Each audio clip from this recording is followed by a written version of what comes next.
How to enable and disable secret conversation in Messenger. Hi everyone, I'm here to assist you today. Without any delay, let's jump right in. First, open Messenger on your device. Then click on three lines at the bottom right corner of your screen. In here, at the top, click on Settings. After you click on Settings, you will find this kind of screen.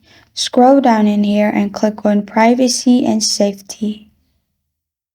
After you click on Privacy and Safety, simply scroll down and click on End-to-End Encrypted Chats.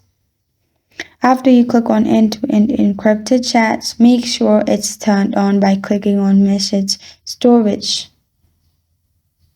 After you have done that, you may also find option for secret conversation in here.